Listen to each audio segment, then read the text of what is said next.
Every year, 1 million people descend on Stonehenge. They ask the age-old questions about this mysterious monument. Who built it?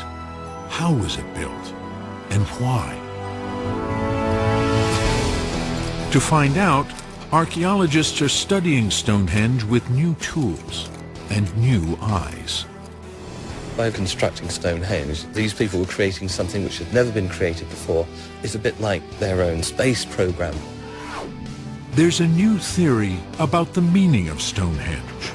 When I say a lot of bone, it's about the nature of eternity, the meaning of life and death. That's a nice long piece of fibula. I would think we're going to get at least 50 individuals in here. An ancient world is coming back to life. this is an extraordinary time for Stonehenge. We're beginning to understand it in a way we've never been able to do before. The secrets of Stonehenge, revealed right now on Nova.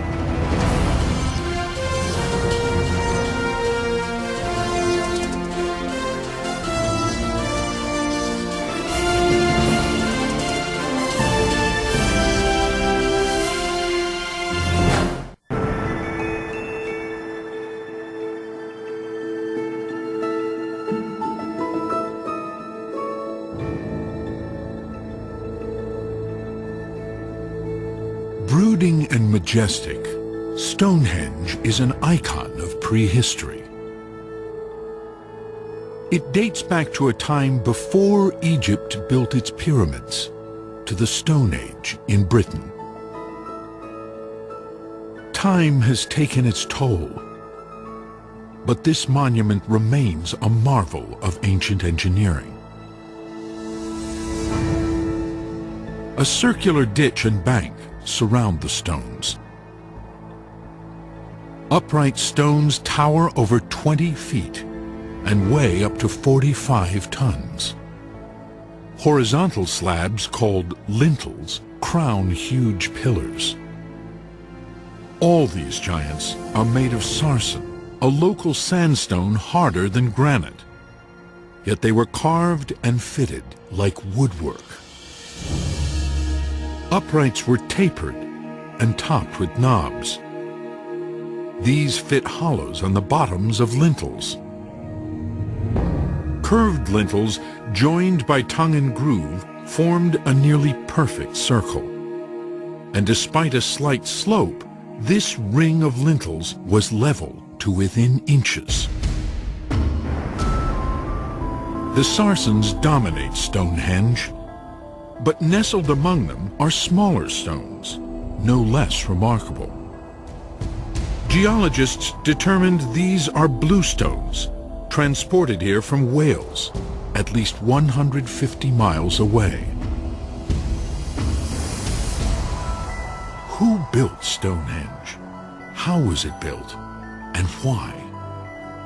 For ages we could only wonder. Now, a new age is beginning.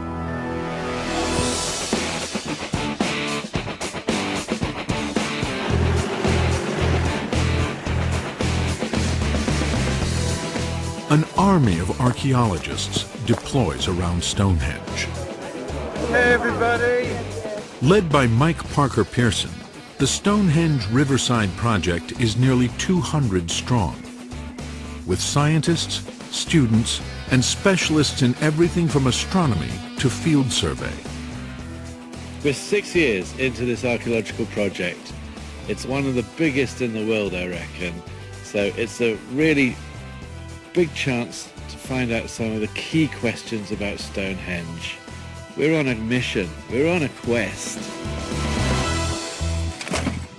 It's a quest to reconstruct the ancient world that gave rise to Stonehenge and resurrect the people who built it. The strategy is to dig not just at Stonehenge, but throughout the surrounding landscape.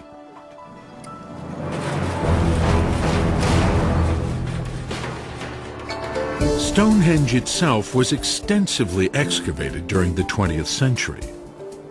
Those digs established that the monument was built in stages. prehistoric people chose a rolling stretch of Salisbury Plain. And around 3000 BC, they dug a ditch, a bank, and a ring of 56 pits into the underlying chalk of the plain. These pits probably held the bluestones, brought all the way from Wales. Then, some 500 years later, the colossal sarsen stones were installed. The bluestones were pulled from their outer ring and rearranged among the sarsens. Several other stones completed the monument. And later, parallel banks would define a processional avenue that stretched all the way from Stonehenge to the River Avon.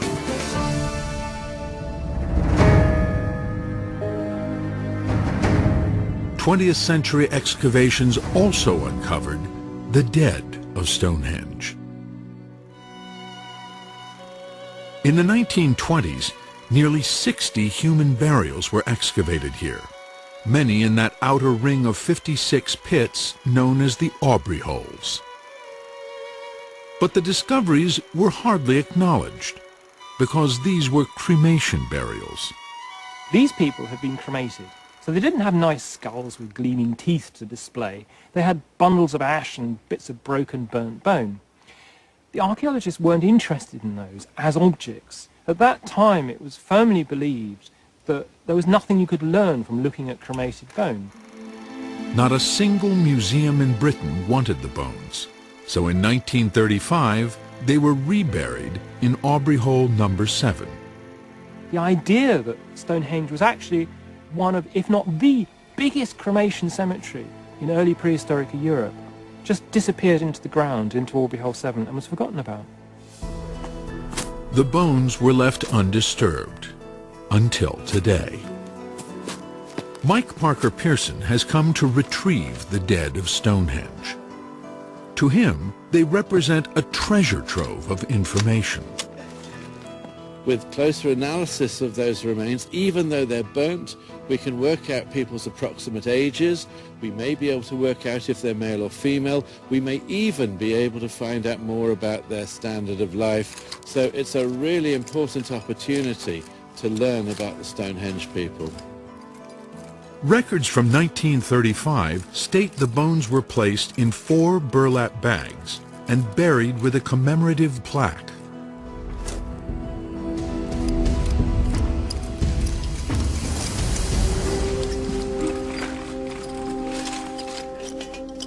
This is the first time anybody has seen a decent Aubrey hole for a good 80 years. It's quite impressive, but it's what's underneath it. It's lower down. That's what we're most interested in. And we're getting close. So. Oh, look. What's that? Is it? Suddenly, they spot a tiny piece of bone. Yep. It's burnt bone, yeah. There's more. It's all over the place. The burlap bags that contained the bones have rotted away. I think we've just got to very carefully loosen the soil bit by bit. Is it desperately uncomfortable? Yeah, it is quite. Yeah. So we're just going to take it in turns and do as long as each of us can stand. Till the blood rushes to your head and you start to feel faint. That's already happened. Here we go, here we go. Oh, look what I found. The plug. There it is. Read it out for us. Most of these bones were dug up in the years 1921, 1922, 1923, reburied 1935. Yeah, but actually it doesn't tell us anything we don't know, does it? I know, but isn't it nice? We finally reached the bone layer. I think we were all hoping that the 2 men who buried these bones for posterity would actually put them in decent containers. But all we're really looking at is very loose cremated bone. Oh, crikey. When I say a lot of bone, we've lifted the plaque, and what we saw underneath was quite a shock. Just a complete jumbled mass of bone from who knows how many people. The plaque has stopped soil falling down in amongst them. So as the sack rotted, the bones were left completely clean, but it's going to be a serious jigsaw puzzle in the lab.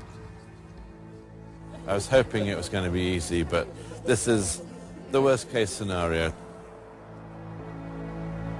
Little remains of the people of Stonehenge. What do we know of their world?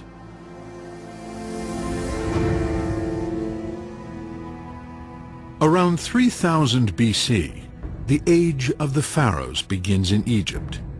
The first cities are flourishing in the Near East with writing and wheeled vehicles. The use of metal is spreading across Europe, but has yet to reach Britain. Here, the Stone Age is in its final phase, the Neolithic. The stone axe reigns supreme. With this tool, people clear forests and shape the timbers of their homes. Their settlements are small and scattered. They keep livestock and move with their herds. They raise barley and wheat. People tend to get the impression that in the Neolithic, life was grim and short. That's not necessarily the case at all. People generally seem to have been probably fairly well nourished. They would have had access to quite good food resources. They were obviously sophisticated, and they're probably having a fairly good lifestyle. Their stone tools and fine pottery have survived the ages. But objects crafted of wood, plant fibers, or leather have mostly vanished in Britain's climate and soil. The fabric of their daily lives, their customs and their beliefs have long eluded us. But the remains of their dead are providing new clues.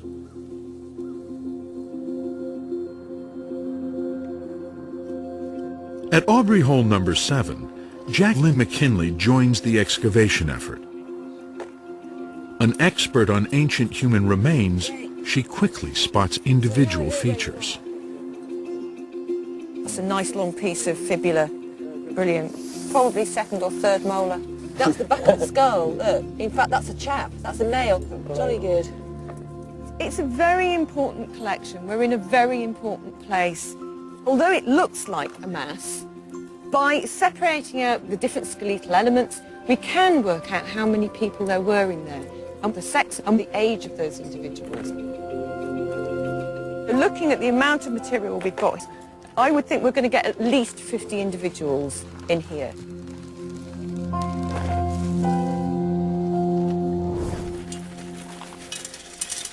In all, 35 pounds of cremated bone are eventually sent to the University of Sheffield. Graduate student Christy Cox is resurrecting the dead of Stonehenge, bit by bit. There's thousands and thousands of bone pieces. It's far more than we ever anticipated when we originally started the excavation. This should join here. That is just amazing. So we're looking at this bit down the side here, where the mandible goes up. So it would be the TMJ joint. Yeah, and that suggests that we've got an older individual. The bones reveal that burial at Stonehenge was reserved for a select group. With a normal domestic cemetery, you'd expect to find a range of ages and individuals from both sexes. But most of the cremated bones are from adults, and the majority of those adults appear to be male, and mostly in the 25 to 40-year age group. We're seeing just a slight wear and tear on the bones in this population. So they were fairly healthy, they were fairly robust male individuals. If you've mostly got male cremations in there, that's something odd. That means that certain people are being selected for burial here. What was special about them? I suspect they may well have been people of important political stature. Quite possibly the men in one or more royal lineages whose authority made Stonehenge possible in the first place. So what this could be indicating is actually at the time Stonehenge was built, we have an aristocratic, male-based society.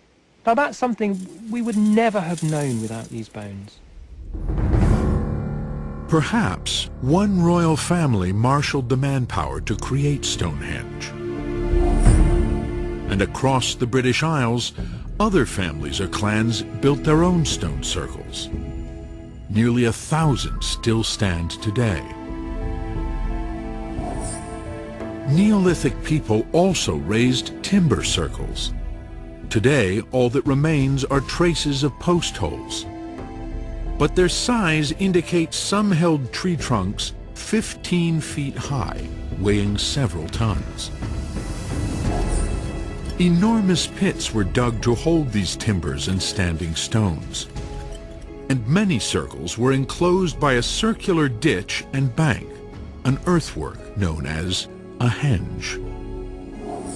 How did people with Stone Age technology manage to build on such a vast scale?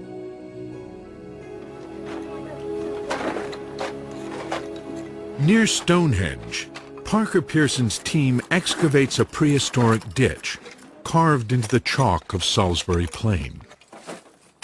Suddenly, an ancient digging tool comes to light. Oh!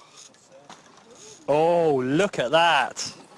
It's a pick made from the antler of a red deer. Oh, yeah. Antler picks were used as the means of excavating these features, ditches and pits during the Neolithic. You can imagine people using these picks to lever out the great chunks of chalk, prizing it out, and then putting it into baskets and pulling it out of the hole. An enormously labour-intensive task. When they got to the bottom and when they finished, maybe it was broken and they just dropped it, or maybe they just deliberately left it there, almost as an offering. But how did people move the giant sarsens, up to 45 tons of solid rock? How did they raise lintels to the tops of those gate-like structures called trilithons? To archaeologist Mike Pitts, the process involved manpower and myth. We're about 20 miles north of Stonehenge, and this area is probably where all the big stones, the sarsens at Stonehenge, came from. This landscape now looks very much as I think it would have been in the Neolithic. So we have the trees, we have the forests growing, expressing life, and we have the stones in thousands lying largely under the ground like bodies. These are places that could be repositories of superstition, of myth and fear and danger.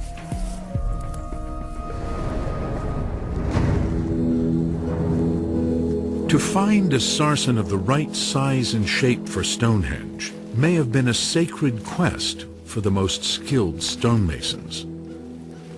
Like a Michelangelo, they'd examine the stone very carefully.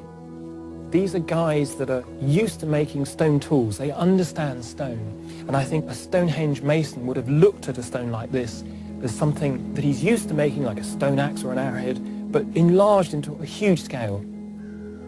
Masons may have roughly shaped the sarsens at the quarry site, using pounding stones. But they left few clues to how they moved and raised giant stones. 1, 2, 3. So researchers have experimented. Stone Age Britain did not have the wheel, but people may have pulled large stones over rollers made of tree trunks. 2, 3, 4. Perhaps they laid timber tracks and slathered them with grease. A wooden sled with a keel would have kept the stones centered over the tracks.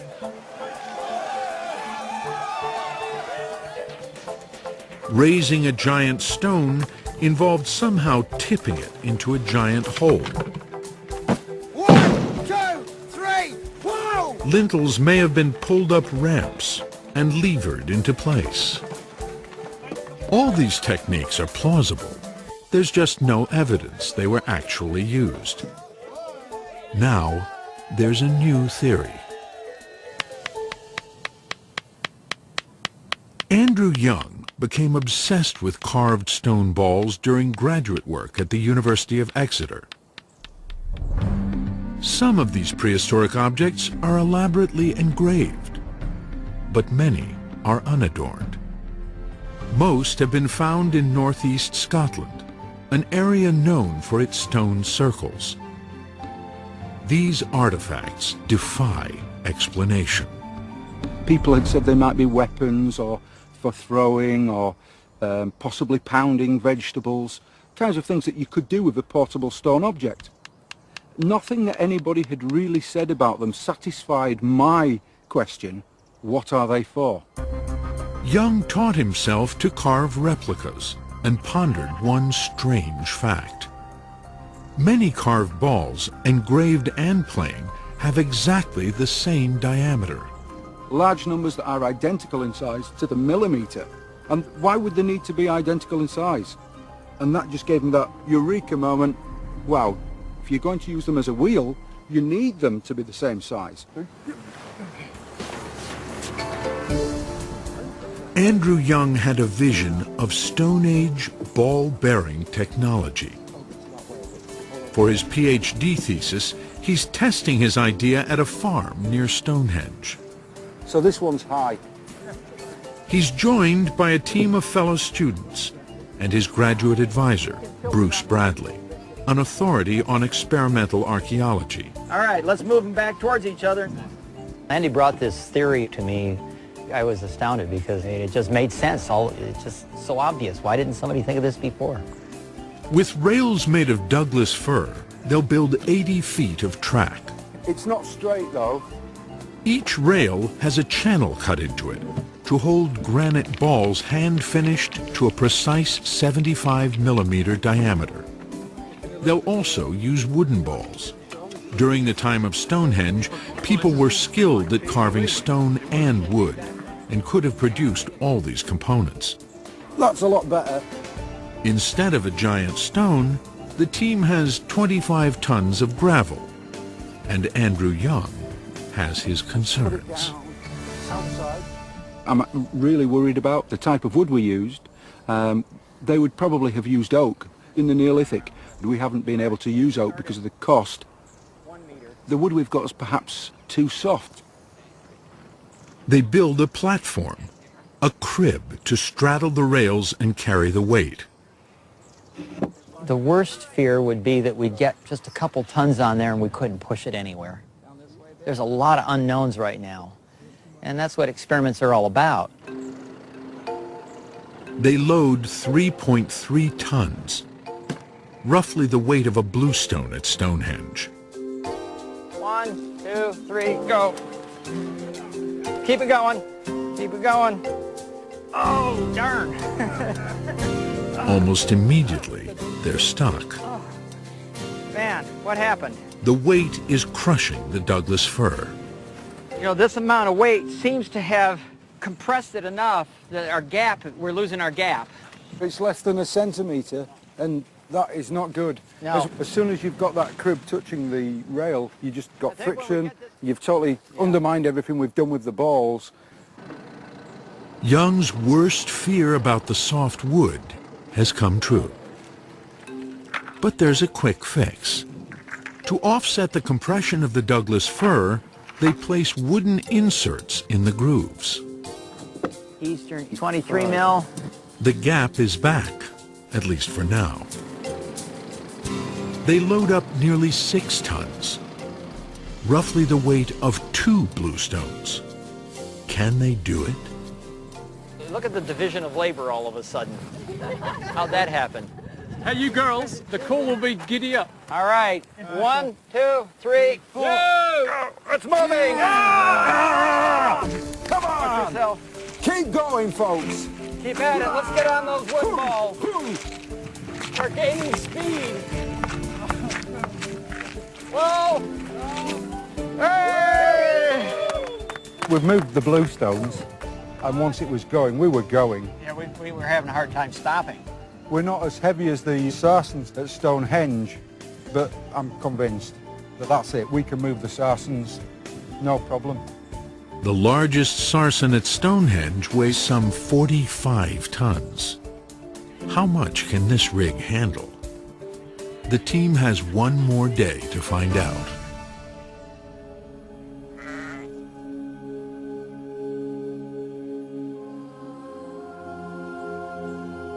Moving the sarsens was just one challenge for the builders of Stonehenge. They also had to carve these giants to fit together. How did they achieve such precision? Just outside Stonehenge, Parker Pearson's team noticed small pieces of sarsen emerging from, of all things, molehills. The little molehills allowed us to see that there was sarsen under the ground as little chips were dug up by these little furry creatures. A small trench revealed an astonishing carpet of stone fragments, debris from the dressing of giant stones. The stone dressing trench has produced fantastic surprises. This is where the stones were lying and having their faces trimmed and bashed, and we've been able to find in that tiny trench 50 hammerstones. This is a hammerstone. Actually fits quite nicely in the hand, as it turns out, and you can see all the pitting around the outside where it's been banging against something. The Neolithic builder would literally have stood alongside the stone to do the more fine-scale work. It's going to take ages just to get that fine shape. Stonehenge is an expenditure of labour on a grand scale. You know, it's easy for us to forget that these people were creating something which had never been created before. It's a bit like their own space program. Stonehenge is a masterpiece of Stone Age technology. But what did it mean to the people who built it? Was it simply the burial ground of a royal family, or was there more to the monument? An enduring theory about the meaning of Stonehenge dates back to an observation made by 18th century scholars. They noticed that the entrance to Stonehenge faces the rising sun on the longest day of the year, the summer solstice. By the 1960s, people had embraced the monument as an observatory, used by ancient astronomers to track the sun and moon. Some astronomers even claimed the mystery of Stonehenge had been solved. Well, let's get one thing clear. This wasn't some sort of astronomical instrument. Clive Ruggles has written the book on ancient astronomy. An archaeologist and astronomer, he ran his own studies of Stonehenge. Everyone thinks that it's some sort of ancient observatory that incorporated lots of alignments. In fact, we archaeologists are only confident in one alignment at this monument, and that was the main axis that you see here. This axis runs right through the center of Stonehenge and down its avenue. In this direction, it points at sunrise on the summer solstice, around June 21st. On those few days around the longest day of the year, just as the sun rises, you would have seen a shaft of sunlight coming right into this. It would have been a very spectacular effect. The thing is, if the axis is pointing at midsummer sunrise this way, then it also has another direction. We come round the site. You have to do a bit of imagining here. We've got these big trilithons, 1 and 2, standing here. There was another one standing here. We've only got one of the uprights left. Then, in fact, the axis in this direction points at the sunset on the shortest day of the year, midwinter sunset. So the sun will be coming down like this and setting in this direction along the axis. This extraordinary alignment sheds light on the beliefs and rituals of people in the ancient world. Stonehenge isn't the only place that has an astronomical alignment built into it. There are many ancient peoples all over the world who've incorporated alignments on the sun, the moon, sometimes the stars. And what it's probably telling us is about a connection in people's minds between the sun and the seasonal cycle, how by having the right ceremonials at the right time, they could keep in harmony with the cosmos. The alignment at Stonehenge suggests the solstices were important times of year for the people who built the monument. Mike Parker Pearson has unearthed evidence supporting that idea, though he didn't set out to study Stonehenge.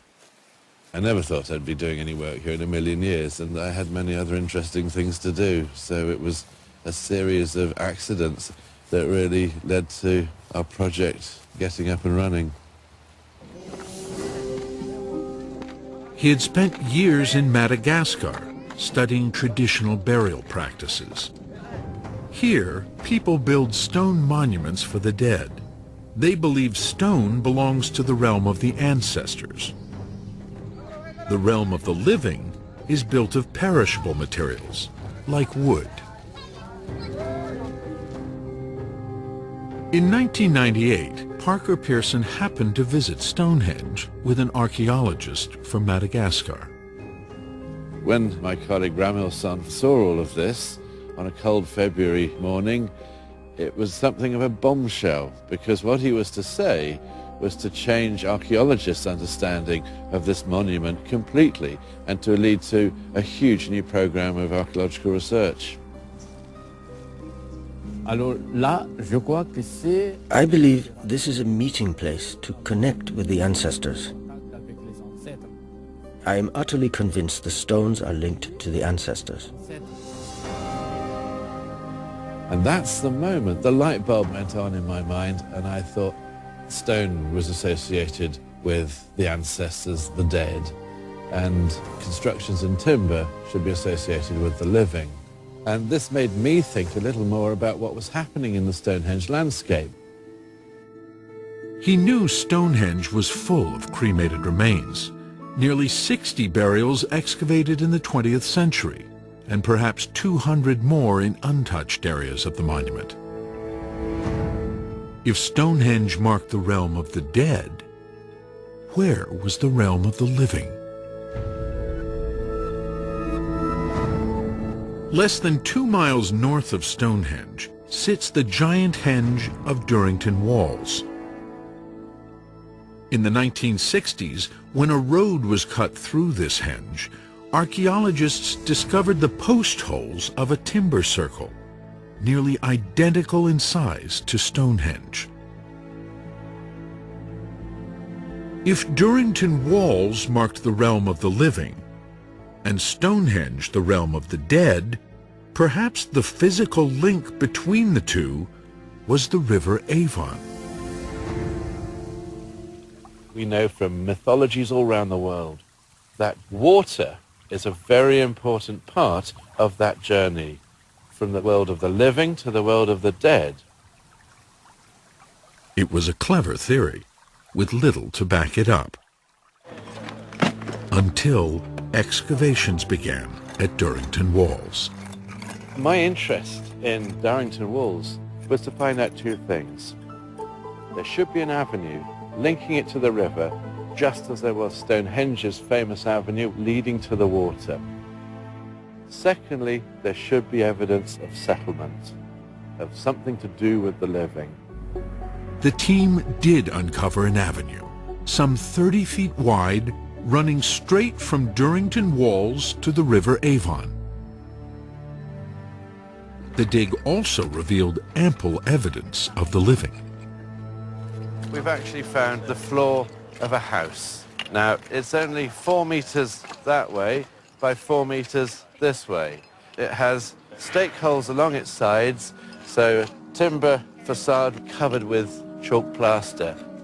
It's the first time we have found the floor layer for a Neolithic house anywhere in England. We can actually walk on the very surface that people walked on 4,500 years ago. The floors of 8 other houses came to light. They were built around 2500 BC, the same time the Sarsens were put up at Stonehenge. Hundreds of other dwellings probably filled Durrington Walls, clustered around the timber circle. I think we could be looking at this entire area covered in houses, perhaps with a central open area, forming the largest village in Northern Europe at that time. But people didn't live here year-round. They came for special occasions. In between the houses, the team found huge piles of pig and cattle bones. We find a lot of them still joined together, so they must have been thrown away while there was still soft tissue holding them together. What this is telling us is that these are people who are feasting. A clue to the timing of these feasts turned up in the astronomical alignment of Durrington walls. On the morning of the winter solstice, the timber circle pointed at the rising sun. And at the end of the day, Stonehenge framed the setting sun. 6 months later, the direction was reversed. On the summer solstice, Stonehenge and its avenue aligned with sunrise, and the avenue at Durrington Walls aligned with sunset. The two monuments were linked on the summer and winter solstices. On these days, crowds may have traveled along the river, moving between the realm of the living at Durrington Walls and the realm of the dead at Stonehenge. Some may have cast the ashes of their dead into the sacred waters, a gesture of devotion. Perhaps royal burials were held at Stonehenge during these seasonal feasts. It may just be the sense of an unending cycle that is being reenacted by this flow back and forwards between the living and the dead to enable society to keep going.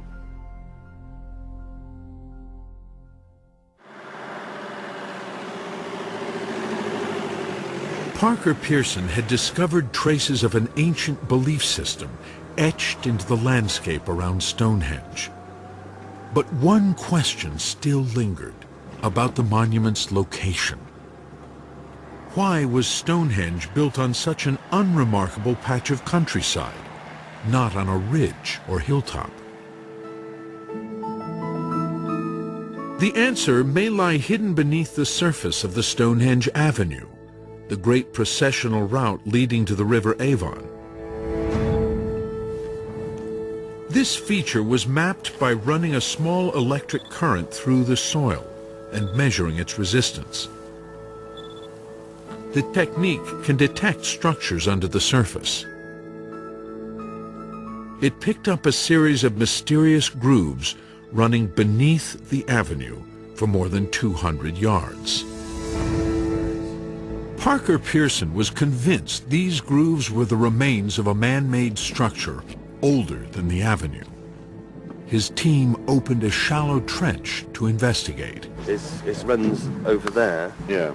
I was convinced we were going to find evidence for gullies that contained vertical timber posts, something like that, and I was bitterly disappointed because they were entirely natural. Soil specialists determined that these grooves were formed between two natural ridges in the landscape. During the last ice age, these ridges funneled rainwater and snowmelt between them. Yearly freezing and thawing caused the ground to crack into long, deep grooves. What makes the grooves extraordinary is that they are aligned with the solstices. On the winter solstice, they would have pointed directly at the spot where the setting sun touches the horizon. Think about this coincidence in the landscape, the fact that you've got these natural stripes in the landscape actually aligning with the direction where the midwinter sun goes down. Yes, to us it's a coincidence of nature, but imagine how that seemed to people whose mindset was different. It would have made it a very sacred and powerful spot. And that, for me, provides a very plausible reason why Stonehenge was constructed where it was. Prehistoric people built Stonehenge just beyond where the grooves end. Later, they enhanced the natural ridges with massive banks and extended the avenue all the way to the River Avon.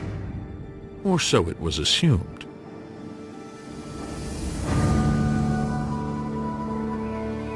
No one had ever excavated the riverbank where the avenue ought to end, just beyond a row of country estates. So Parker Pearson brought his team. Well, we came down here looking for the end of the Stonehenge Avenue, and what we were expecting to find would have been fairly straightforward, just two banks and two ditches. What we actually found was completely different. What we have here is a ditch that is curving round in a semicircle, and most likely it actually formed a complete circle. Maybe it's marking off a venerated space. Maybe there's even a standing stone that once stood in this spot. Maybe there are special things here that the avenue is actually leading to by the river.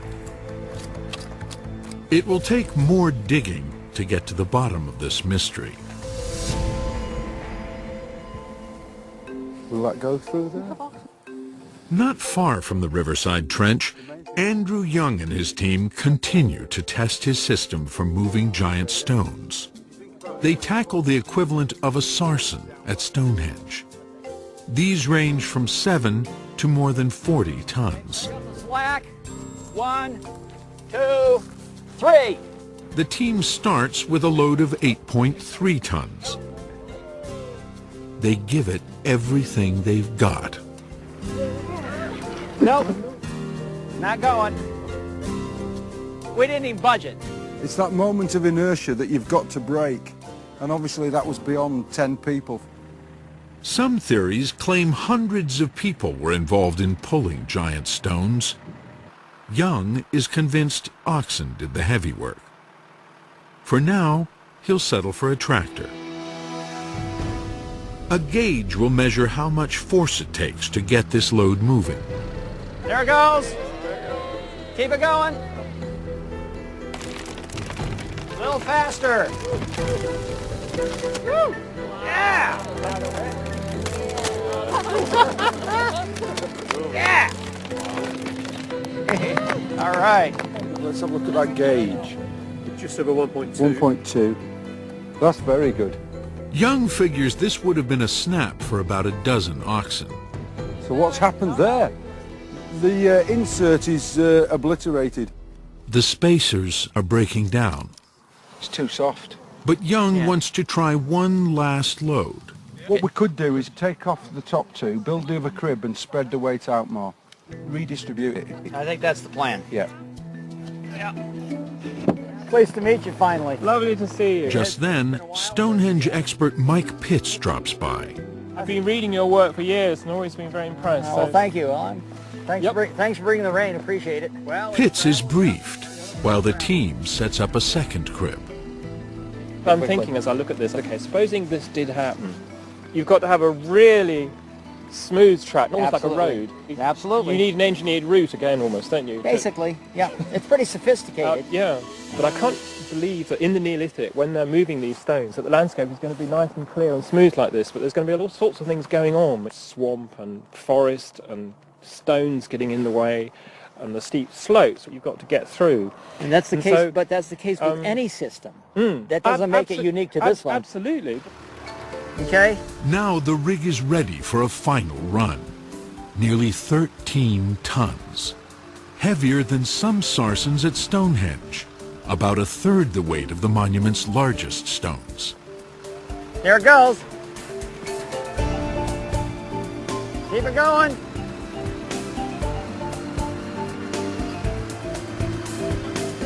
Keep it going. Keep it going. Uh-oh. Stop! What happened? Did you... It just sort of went down, and I think it went down. I don't know where it went down. Picked them all up. The wood's bent now. Yeah, but it worked. I don't know about you, but I was pleased with that. I think we're done, because we can't stay out here and get everybody frozen. The sky's clear for a few afterthoughts. I'm not at all convinced. I think it's too sophisticated. We don't need that level of complexity to move Stonehenge. The more complex you make it, the more likely it is to go wrong. I think a lot of times we think of people that live in simple cultures as we define them don't have a science because it's not written down or it's not formulaic, but these people's technology is their science. I'm satisfied that my initial idea seems to work on a big scale. So I'm just happy it's all gone the way it has, because you don't know until you try. For all we know, the builders of Stonehenge used techniques no modern researcher has yet imagined. If only we could excavate the Neolithic mind.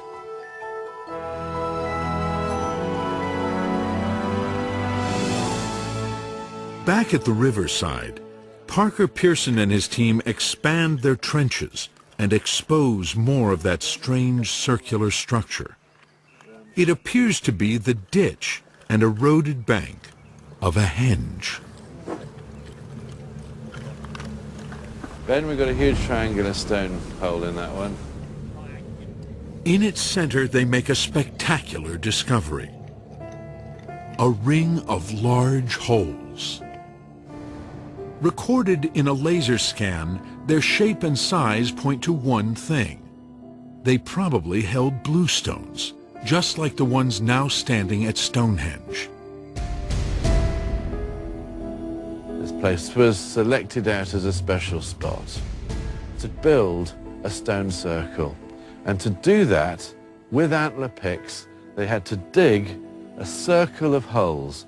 And the hole in front of me, they've created almost a nest of flint nodules to form a base to support the stone coming in on top of it.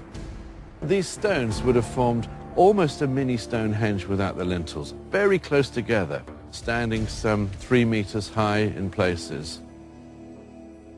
The complete circle probably held 25 stones. The team names it Blue Stonehenge. So, when was it put up?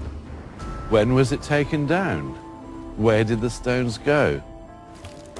And we're starting to get some answers for those questions. Found in the stone holes, a distinctive type of arrowhead suggests Blue Stonehenge may have been built around 3000 BC, at the same time Stonehenge was first built, as a ring of 56 blue stones. The two monuments may have been linked from the start. It may well be that these were set up together as two separate stone circles. One right by the river, one up at the special solstice place of Stonehenge itself. So providing the two ends of a ceremonial route for people to move back and forwards. But what happened to the blue stones by the river? Parker Pearson believes they were moved to Stonehenge. This probably happened around 2500 BC, when the giant sarsens were installed in the center of the monument. But the blue stones still mattered. They were pulled from the Aubrey holes and the riverside and rearranged, perhaps enshrined, inside the sarsens. To the people who built and rebuilt Stonehenge, what did the blue stones mean? Why were dozens gathered from these outcrops in Wales, at least 150 miles away? Some of Britain's first farmers put down roots in Wales, 1,000 years before Stonehenge was created. Parker Pearson believes their descendants brought the blue stones to Salisbury Plain. When you actually move a stone, you're planting your identity, your very ancestry into the ground. You're saying, yes, we used to come from over there, but this is our place. And these are the symbol that even our ancestors occupy this space. So what I think we're seeing is that sense of transferring one's ancestors and ancestry in the form of stones And here we have this very expression of belonging. Around 2500 BC, Stonehenge became a monument like no other, a symbol of everything the Stone Age could achieve. But this is one of the last great monuments to be built in southern Britain.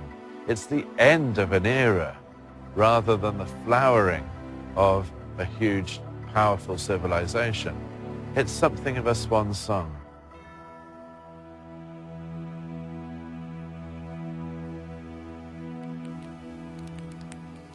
As Stonehenge reaches its peak, something new is trickling into Britain. Copper, gold, and later bronze. For people who define their existence in terms of stone and wood, metal changes nearly everything. With metal comes a focus on personal wealth and status. Now the dead are laid to rest with their riches in individual burial mounds. Hundreds appear in the landscape around Stonehenge. And the age of grand communal monuments comes to an end.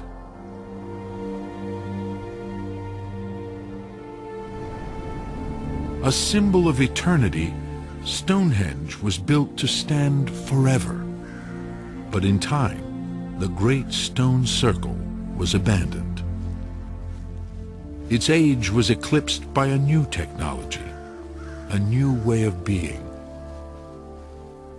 And that is a story as old as the hills.